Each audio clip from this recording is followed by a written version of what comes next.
Masayang araw, mga ka-PL. Kinasiyahan po ngayon ng ating mga kababayan, lalo-lalo na po dito sa social media, itong ginawa po ni Mayor Baste Duterte na nagpalit po siya ng profile picture gamit po si Tambaloslos. Tapos may nakalagay pa, mga kababayan, na protect the Constitution. I stand with City Mayor Baste Duterte. Pero ang mukha, mga kababayan, si Tamba. Ang lakas mag-asar po ni Mayor Baste kay Tamba. Nakita ko po ito, mga kababayan, dito sa Global Daily Mirror. Ayan, ito ipapakita ko po sa inyo. Pero bago ko po simulan, magkikisuyo po muna sa mga hindi pa po nakasubscribe.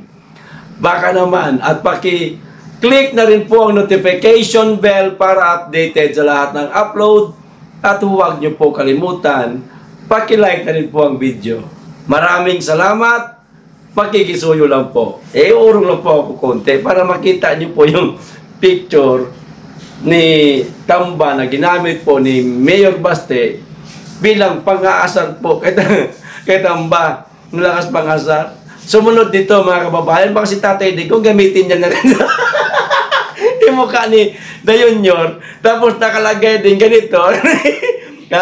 I stand with City Mayor Baste Duterte, pero Facebook account ni Tatay Digong. Ang saya, no? O, ito po ang sabi ng Daily Mirror. Mirror. Ayan, Bisaya kasi. O, ayan, nakalagay sa taas. Ang sabi, silipin ko lang sa cellphone ko, Davao City Mayor Sebastian Baste Duterte on Saturday, June 8, 2024, updates his profile picture on Facebook showing the photo of a smiling ngiti. Nakangiti ang buwang. Itamba. Smiling House Speaker Martin Romualdez with the words, protect the Constitution, I stand with CM Baste Duterte. Ayon po ito kay Ronald Sionco ng GDM o Global Daily News. Yan yung news. Mirror, mga kababayan. Kita nyo naman siguro yung mukha.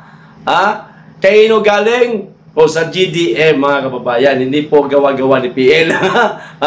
Trending kasi ito ngayon sa social media. Ngayon, baka sabihin po na mga Pulangaw vloggers, mga kababayan, hindi naman yan si si Mayor Baste. Ang dali-dali gumawa ng ng Facebook page o Facebook account. Pero, madali nga. Pero, hindi rin ganyan kadali magparami ng followers. Ipakita ko sa inyo. Dalawa ho ang account ni Mayor Baste. Ayun lamang po sa aking mga puting ahas. Joke lang. Ayun naman po sa aking mga nakikita nung nag-search po ako.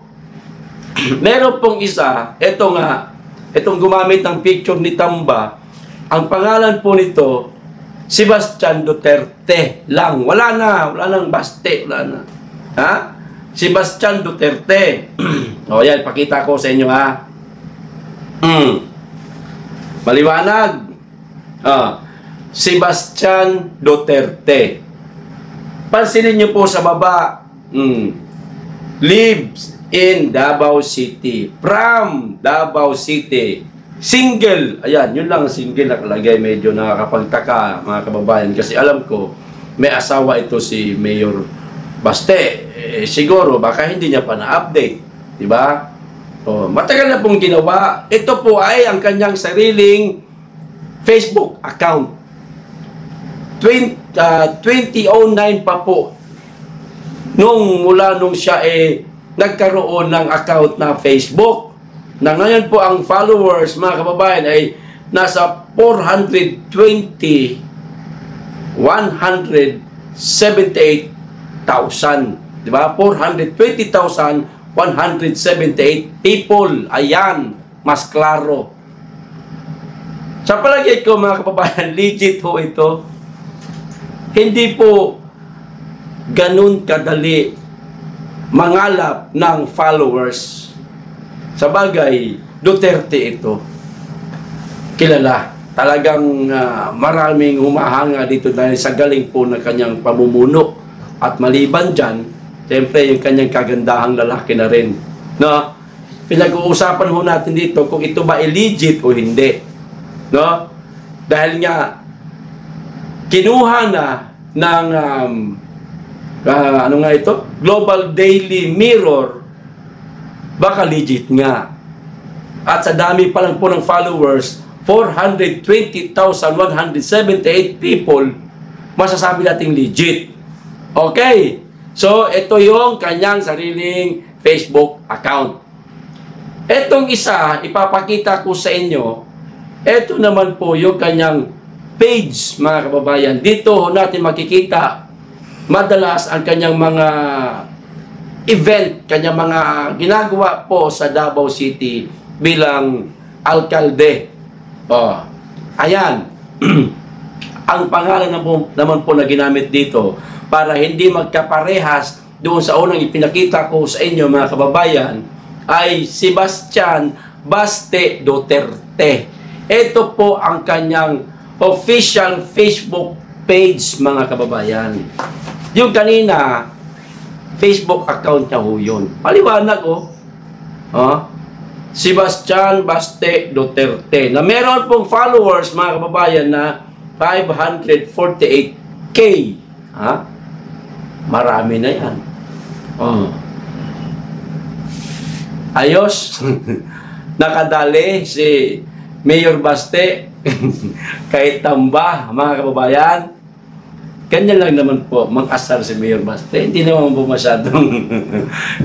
masyadong harsh, mga kababayan. Ay importante, mapatawa niya lang tayo. Mayor, lakas yun mag-asar eh. Sana, si Tatay Digong naman, gamitin niya yung mukha ni Dayunyor. Tapos, may nakalagay din na ganito, protect the Constitution. Tapos mukha si Dayunyor. Ganon. Nakakatawa lang kasi, dito tayo sa pangalawang pag-uusapan natin, mga kababayan. Medyo mahaba-haba ito. Pero iiklian po natin para hindi ho kayo mainit. Nasaan na ba yung nag-chat sa akin? Ayun, ito na, nakita ko na ho. Ganito ho ang ganap. Yung tungkol po doon sa babae na nakuhanan po ng 8,500 ni Kapitan o ni Kupitan. Napakarami kong nabasang comment habang nakalive ako kanina, nakaparehas po ng nangyari doon kay ate. Dito ho sa barangay, sa banda, lugar ng Pagadian City na lang. Ayan.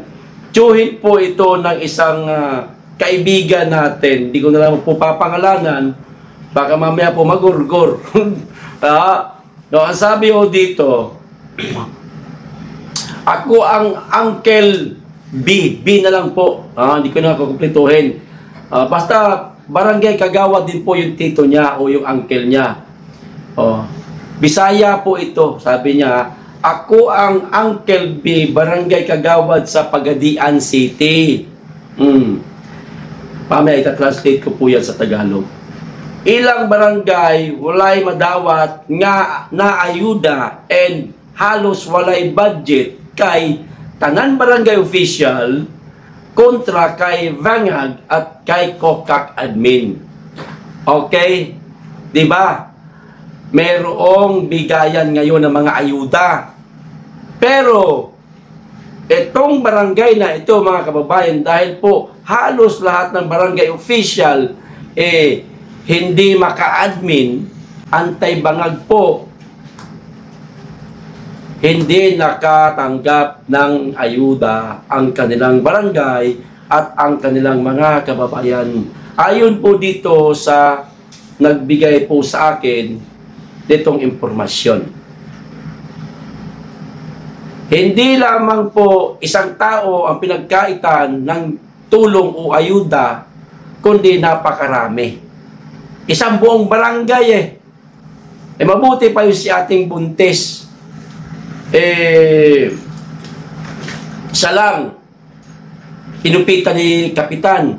Pero ito, dahil nga hindi makabangag admin, mga kababayan, ayaw nyo sa akin na ayaw nyo mag-loyal sa akin, sige, hindi ko kayo bigyan ng ayuda. Yon. Pero ang ginawa nito mga barangay official dito po sa Pagadian City, mga kababayan, palibhasa, may mga kaya daw, ayon po dito sa aking informante na lang yan, ganyan, tawagin natin informante. Palibhasa may mga kaya. So, ang ginagawa nila, para nga naman matulungan nila yung kanilang mga kababayan, nag-aambag-ambag na lang po sila. Kung ano man ang kaya nilang maitulong sa kanilang mga nasasakupan, ginagawa nila sa pamamagitan po ng kanilang sariling pera.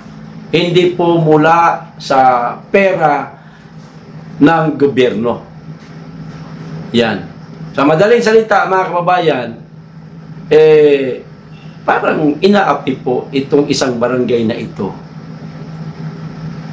Baka lang ni Dayunyor o di kaya ni Ahas, no? Ano sa palagay ninyo? Kawawa naman po itong barangay ito. Sino kaya ang gumagawa sa kanila ng ganito? Ipitan ng pondo, no? Para hindi magkaroon ng mga proyekto dahil lang hindi sila loyal kay Dayunyor. Sino kaya magagagawan? Si Dayunyor o si Butod? Paki-comment lang. Hanggang dito lang po tayo. Maraming salamat. Mag-iingat kayo lagi at higit sa lahat, mahalin po natin ang Pilipinas. Be blessed.